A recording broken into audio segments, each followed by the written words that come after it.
So now we have Sebnem. I hope I'm pronouncing well. Shebnem represents YC Finance, and she's going to speak about solar funds on Gnosis chain. And welcome. Thank you so much for joining us today. Thank you, Carolina. Good. Um, Again, thanks for the invitation. And as we saw with Request Finance, this space has gotten very mature. Yes, thank you. And with putting solar assets on Gnosis chain, we are also working on maturing the space even further, not just battling taxes. They're as certain as death, as they say, but also energy regulations and financial regulations. So everything I'm saying is today possible, but we still need to do the legal engineering and uphill battle, as I heard this evening already. I will share a few, actually just one use case, and then I will point to more that we will be sharing on our community calls. And also, of course, hint to the YC Finance launch or YC Token launch for funding more solar starting in Portugal. That's why I like to be here. And yeah, and Younenergy, as said, is a solar as a service business. They started in 2015 in Switzerland, and since 2021, they're scaling into Europe. And they're in Spain. They're in Portugal since last year. Their offices is very close by in Lisbon, and I'm helping them to come to Germany as well as I'm here. Good. Let's see to it. This way. Yes.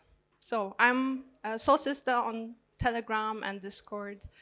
Shebnem on Twitter, and Shebnem Ruzicka on LinkedIn. So I'm in this space, energy and blockchain, since 2017 when I left Siemens. Before that, I was a computer scientist specialized in peer-to-peer protocols and applying all of that into decentralizing energy systems and energy automation at Siemens since 2008. And I would have stayed there happily researching, but then blockchain hit the energy space. And that was actually one of the first sectors in 2017 that really had powerful use cases. We went in there, but obviously we were too early. And today I know we still are too early. But getting close there. Again, feel free to reach out to me, contact, but also connect to Younenergy Crypto on Twitter. There we definitely need more followers. So as I said, in 2017, I started the startup and Web3 startup journey. And what I was doing was mostly flying around the Earth, talking everyone about energy and blockchain and solar assets and trying to gain this momentum. And I wasn't an activist, no, and a solar activist until very recently. And that change happened actually when COVID hit and we were all grounded. And I remember that image of clean air everywhere. And I thought to myself, oh my God. I was just looking at the possibility of to automate all the things where I'm coming from and actually not walking the talk. And when in 2021, Pedro, the CEO and founder of Younenergy, reached out to me and said, all of these proof of concepts and articles that you've been sharing, actually we have those issues already scaling in Europe. I was applying Web3 and energy tokenization for clean energy access in developing countries. So he talked to me and said, when we're scaling in Europe, actually banks are holding us back because they take too long. And this picture is actually taken from my last visit here in Portugal, in Porto. And there you see very nicely, all of these rooftops are actually decentralized energy sources that we can have. And just the image of it, putting solar on half the world's roofs would actually solve our energy electricity demands entirely from solar. These are, of course, numbers. But here you see also very well, putting solar on commercial and industrial rooftops can power the neighboring living areas, and that's where we're going for. And again, the YCO2 token, the NFT, proving the solar credits are already on Gnosis chain. And what I do is I try not to fly it as often. And when I do, I use the YCO2 solar credits to offset, because then we can follow on-chain that the revenues from the carbon credits actually go into funding the protocol that we're working on and we're using. And what goes beyond that goes into funding more solar. So, and that's how carbon credits should be. Does any one of you know carbon credits, voluntary carbon markets? One head nodding and bored. Me too. So carbon credit is a whole messy situation for over decades already, and just bringing that mess on chain just makes it more messy. However, what we're talking here are programmable value exchange over the internet, right? And when we break it down on that level, we can really create incentive mechanisms to actually make everyone be more aware of their carbon emissions, their polluting ways of consuming and acting around, and then also incentivize them to actually put their money where it's going to replace dirty sources of electricity. Yes, why I had to become an activist. Again, how many of you know that actually 90% of those CO2 emissions that we need to cut could come from renewable energy use and energy efficiency? Like, how many of you think about that on a daily basis? Not one. I know him, he's my collaborator as well, and he has an energy background. But even then, we didn't think about it every day.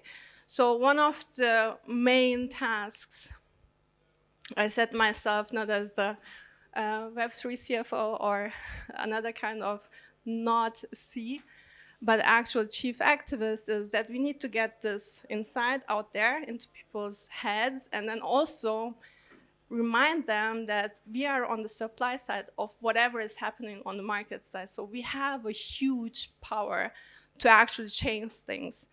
And when I was actually worried about my flying and reaching out to create the ecosystem around why solar assets or solar values on chain, I learned that actually what I'm wearing is dirtier than my flying. So there are definitely these two campaigns that we're currently running. You offset your flights on chain, and we build solar to reduce at least CO2 emissions elsewhere, namely on the ground. And also this fashion industry case, we definitely have a super cool collaborator with CrowdMuse. Ayman is here. We can talk about it in the evening as well. There, we could have a lot of impact as well as people wearing clothes and in Web3. I'll get to that in a moment. But what I wanted to also clarify is what are solar assets, right, on chain. When you know solar panels, most of us naively think that we're going to fractionalize those physical panels, and everyone gets to share like 0.5 meter, 1 centimeter of it. That would be possible if we had a digital twin of it, but that would cost more than the panels and everything we have to build in between. But today we can interact the values that are digitally traceable. That is one, the revenue shares coming from solar, and as said, the carbon credits. What is the carbon credit side of it, or solar credit?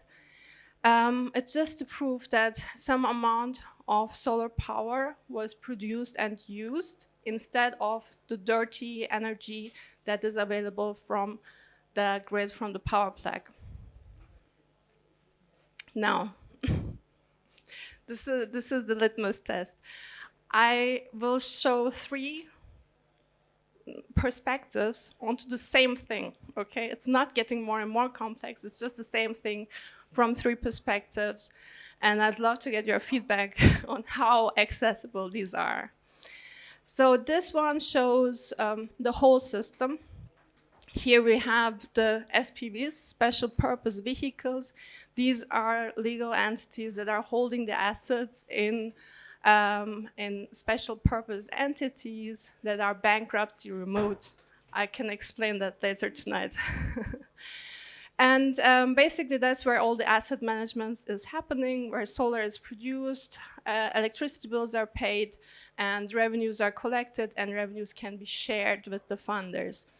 There, what happened was Monerium, and I always go like, Monerium, because they gave us an IBAN, and that makes life so much possible on chain now. Like has become much more possible than it was a couple of months ago. Then the second part, data, again, that's also not fully Web3, but getting there. As soon as we have zero knowledge proof or privacy or confidentiality preserving data analytics available to us, that's going to be solved as well, but the current state of the art. So what we do there is we make the data available, parts of it, to data scientists and community members, so that we can have this public validation of the data, also improving of it, and then discarding data that is, missing or that has turned. Data is messy. Anyways, we use the platform of Block Science Labs. Definitely recommend, if you haven't heard of it, to check it out. And that's where basically data scientists and token engineers can work on both the data and the model.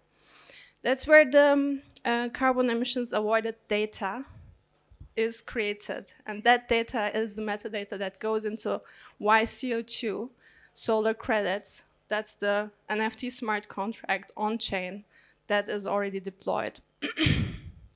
The other two contracts have not yet been deployed, various reasons.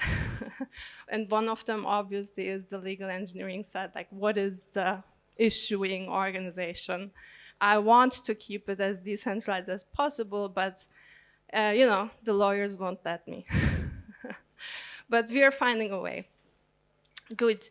Just here once more, anyone can buy YCO2 credits today to offset directly on-chain. You're basically minting directly from existing solar projects.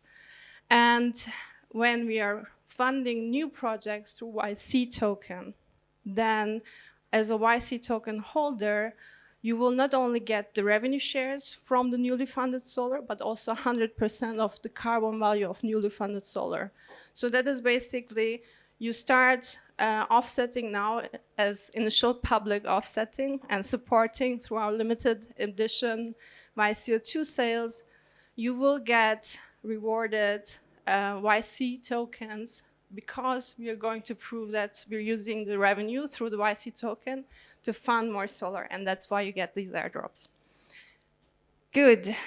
Well, that was my first hack around, no, it's not a security, but I believe we can use that once the community is up and running and we're really a community of thousands.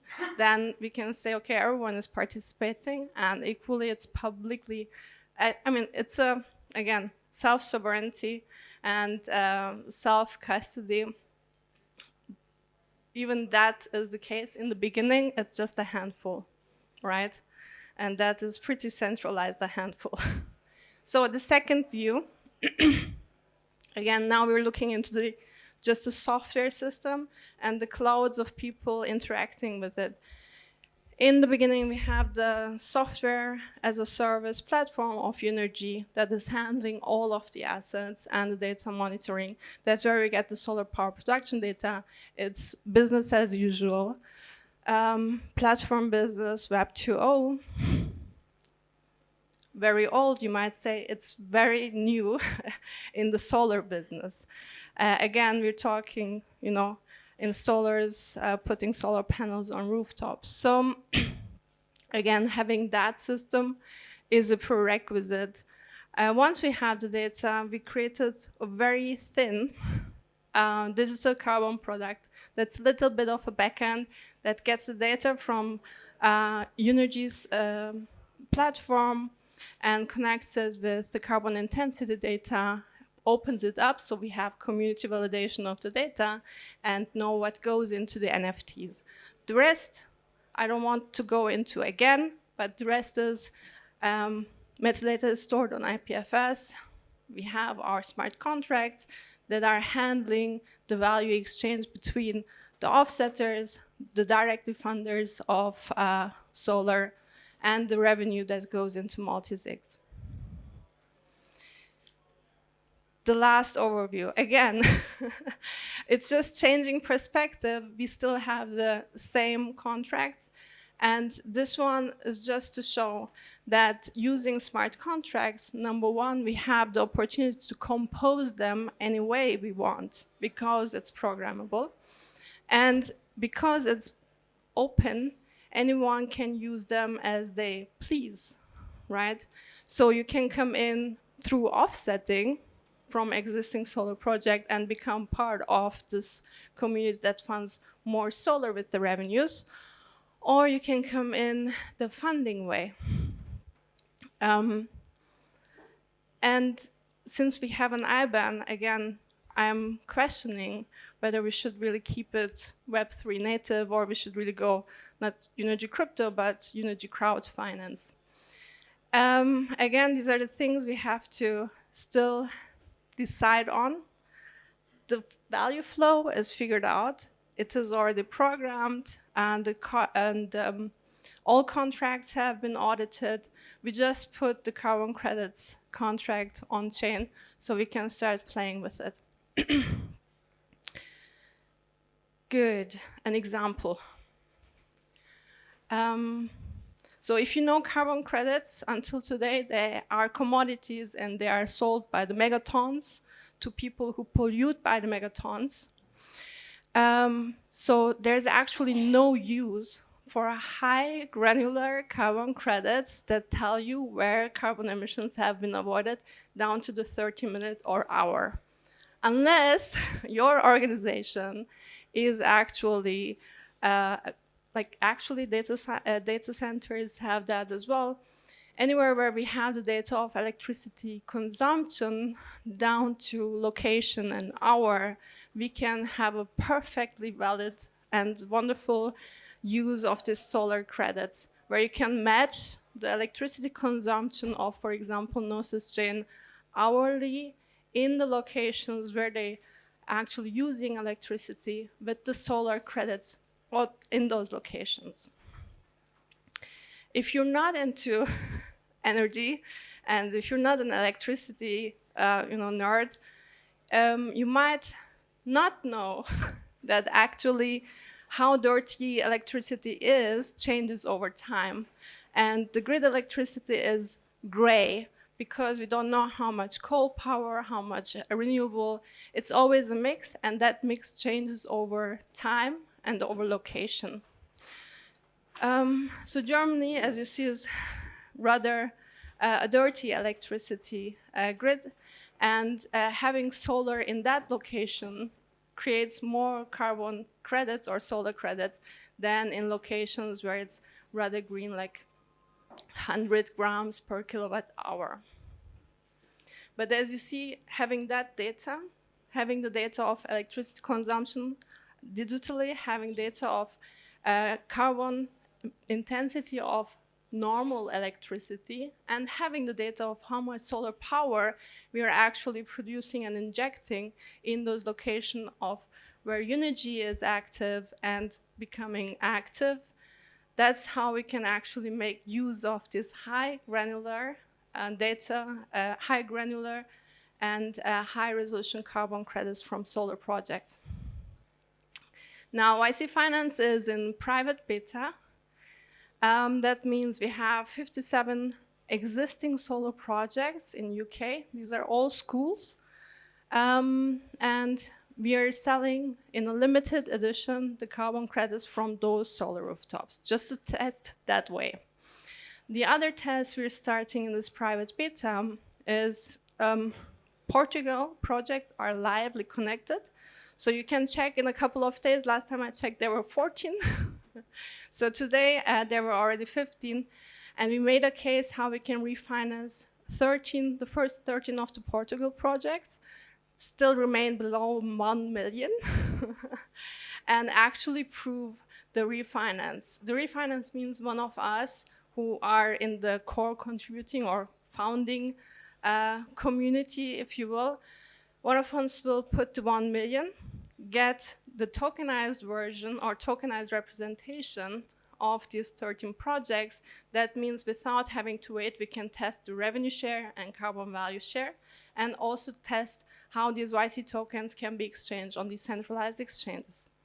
So that will have proven all of the mechanisms that we have in this version 1. I don't know how deep you're in DeFi, but I believe it is visible how pooling makes super sense with this digital solar assets as well. So again, that will be one path of actually how are we exchanging YC tokens without having to sell the credits for $1, which is no incentive for no one other than greenwashing. And actually put those carbon credits meaningfully in use, for example, offsetting, computing on-chain, but also, especially in Portugal, we have a couple of projects where we have, oops, can we, otherwise, I cannot hear it anymore. That's a jingle. You will hear it all night. Anyways, then listen to it. So solar on sustainable fashion. Here, the textile industry is very lively.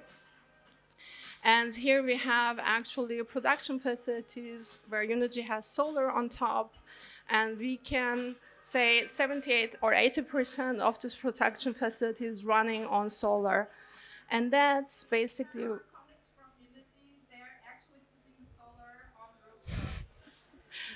I just do playback.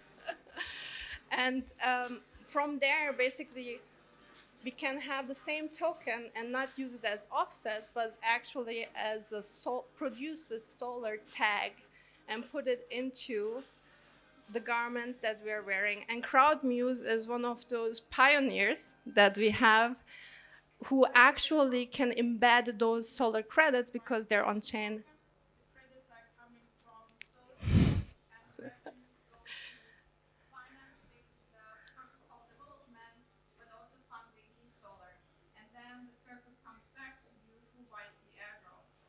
That's the plan.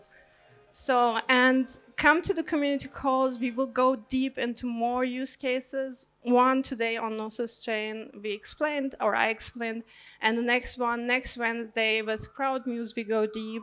We also have Ayman here that we can, hello, that you can back him and me how we're going to put these solar credits into actually garments that we're wearing. And yes, if you have the QR code, you can have access to the presentation. And if you click on the links, you can actually directly support us on Gitcoin. And yes, let's make this happen, okay? Thanks so much. I'll kick off the Q&A again. One question is around, I think every time you talk about carbon credits and ESG, there's a lot of lack of transparency in the real world. And I think just curious to hear your opinion on blockchain and if that's perhaps a game changer and actually bringing more transparency to this and where you can actually audit it and see where it's actually being used. Exactly. I said once the value is on chain, that's where it gets super transparent. You can see who is offsetting, and we could even add the Y to it. That would be seen in the transaction. You then see what happens with the revenue share from that offset. Today, you cannot follow. You don't see where the money from your offset goes. Does it go further into actually saving, Amazon rainforest or somewhere else? That we can follow on chain. The second part, again, the data. Data is a messy business as well. Making sure that the data is validated, and what type of model has been used to check. All of that needs to be opened and accessible and validatable by the community as well. Don't trust, validate. So at least we're opening the door there as well. But as said, I think, yeah, that needs some improvement as well. But from then on, I think we got it. Yeah. I have a question about, so who will be buying the carbon credits in your model? Exactly. So most of the carbon buyers today are not on-chain, not Web3 native.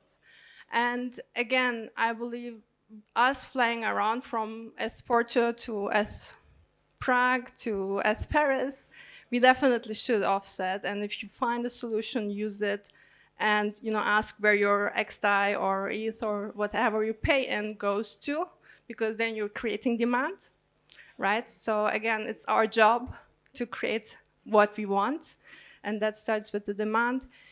Now, however, as said, like this whole traceability and transparency is actually super attractive to existing buyers. However, they're just not Web3 ready and likely won't ever be, not in the next wave, maybe in the next 2 waves or so. On the other hand, as I said, like what we have is Web 2, Web 2.5, Web 3. And to be honest, if big buyers like, I don't know, you don't want Shell to offset, do you? Actually, I don't want any buyer either. But let's say a good buyer, they really want to offset. They did everything to reduce their emissions and they cannot reduce any further. They have to offset. I would allow them to use our precious solar credits, and they would not actually need. They just need the Web 2.5 interface that we already have. They click on offset and it would be offset in their name into an account that is public, right? And that's all they want. So I believe with this Web 2.5, we could get offsetters. But again, we don't want to incentivize. I'm Shell, I'm mining the earth, but I have offsets from some solar. Like, we don't want that, right? So just to cut it a bit shorter, I believe for Web3 native credits like ours, they're really precious. We don't produce by the megatons. They're precious, they're location and time-based. So, and I want to put them into use in Web3 native ways where they're actually being appreciated and priced appropriately. So again, I'm not going to say no to anything, but I believe the way we start will be very, very precise, like what new cases can we show that actually makes sense to use a token and to be Web3 native. Any other questions? Hopefully this isn't too technical, but as new funders come in, does the revenue share percent get diluted from the other funders, or is the new funding only used for new solar assets? Exactly. The new funding or any funding that's not used for protocol maintenance and additions goes into funding new solar. So there's always solar assets representing the new incoming, right? And with the staking and so on, I don't like, currently the version 1 will be every month you can get your revenue share.